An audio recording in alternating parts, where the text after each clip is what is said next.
ابلیس کی نسل کی ابتدا جس جن سے ہوئی اس کا نام تارانوس کہا جاتا ہے۔ تارانوس ابلیس سے 1,44,000 سال قبل دنیا پہ موجود تھا۔ تارانوس کی نسل تیزی سے بڑھی کیونکہ اس پہ موت طاری نہیں ہوتی تھی اور نہ ہی بیماری لگتی تھی۔ البتہ یہ چونکہ آتشی مخلوق تھی تو سرکشی بدرجہ اتم موجود تھی۔ اس جنوں کی نسل کو پہلی موت فرشتوں کے ہاتھوں پیدائش کے 36,000 سال بعد آئی، جس کی وجہ سرکشی تھی۔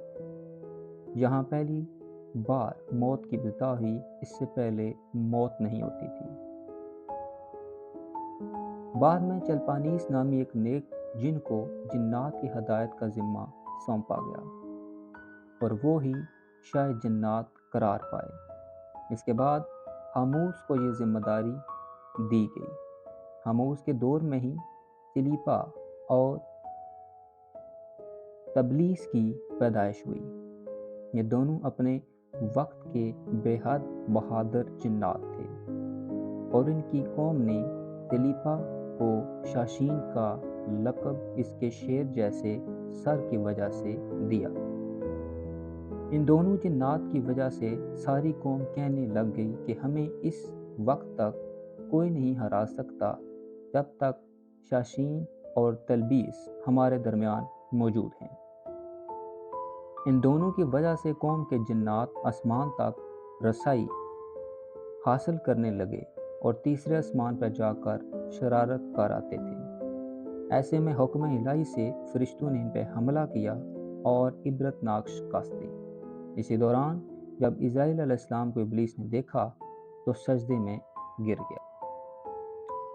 ابلیس شروع سے ہی ایک نڈر اور ذہین بچہ تھا۔ اس میں باپ کی بہادری اور ماں کی مکاری کوٹ کوٹ کر بری ہوئی تھی۔ اس نے ملائکہ کے ساتھ جا کر توبہ کا باقاعدہ اعلان کیا اور پھر فرشتوں سے علم حاصل کرنے لگا۔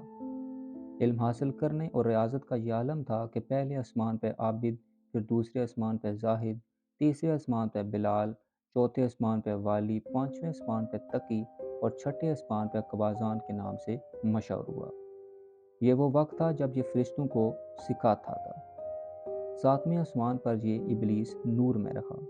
افتفلاک کے سبب ملائکہ کا معلم قرار دیا گیا، جہاں تک پہنچ کر ابلیس نے اپنی عاجزی اور ریاضت کی انتہا کر دی۔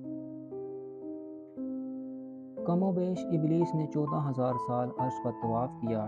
یہاں اس نے فرشتوں میں استاد اور سردار عزازیل کے نام سے شہرت پائی۔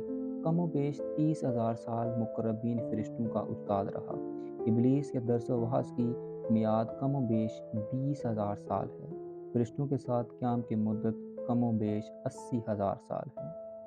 ابلیس کو حکم ہوا کہ دوروہ جنت رضوان کی معاملت کرو اور اہل جنت فرشتوں کو اپنے علم و فضل سے بہرہ بر کرو۔ یوں ابلیس کو جنت میں داخلے کا پروانہ مل گیا اور جنت میں بھی اپنے علم سے دروغہ جنت رضوان کو سیراب کیا، اور یوں جنت رضوان کی کنجیاں ابلیس کے پاس رہیں۔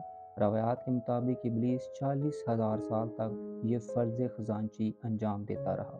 یہی وہ مقام تھا جب ابلیس نے پہلی بار بادشاہت کے خواب دیکھنے شروع کیے۔ اس وقت ابلیس کے پاس افت اقلیم، افلاک، جنت و دوزخ سب کا اختیار تھا اور اس نے چپے چپے پہ سجدے کیے تھے، مگر یہاں پہ ابلیس عاجزی سے پہلی بار بھٹکا اور خود کو بادشاہ بنانے اور رب بن جانے کے خواب دیکھنا شروع کیے۔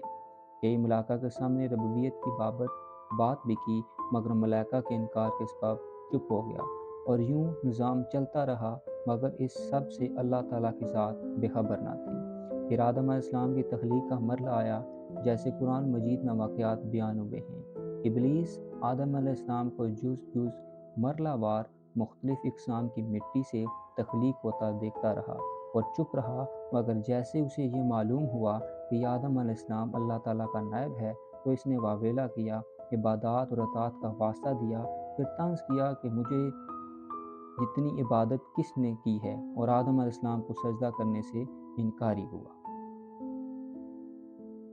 تب اللہ تعالیٰ نے کہا، نکل جا شیطان مردود لعنتی۔ قرار پانے کے بعد ابلیس نے اپنی عبادات اور ریاضت کا رب کریم سے عوض مانگا، جس پر اللہ تعالیٰ نے ابلیس کو ایک وقت معلوم تک مہلت فراہم کی، جس پر ابلیس نے اولاد آدم کو صراط مستقیم سے بھٹکا کر اپنا پیروکار بنانے کا دعویٰ کیا، جس پر رب کریم نے فرمایا کہ جو متقی اور پرہیزگار ہوں گے وہ ان کو گمراہ نہیں کر پائے گا۔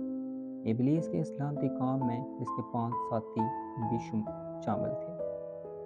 سب سے پہلے صبر، اس کے اختیار میں مصیبتوں کا کاروبار ہے، جس میں لوگ ہائے و ویلا کرتے ہیں، گریبان پھاڑتے ہیں، منہ پہ تمانچے مارتے ہیں اور جاہلیت کے نعرے لگاتے ہیں۔ دوسرا آؤر تھا، یہ لوگوں کو بدی کا مرتکب کرتا ہے اور بدی کو لوگوں پہ اچھا اور پسندیدہ کر کے دکھاتا ہے۔ تیسرا مسعود ہے، یہ جھوٹ اور دروغ پر مامور ہے، جسے لوگ کان لگا کر سنیں۔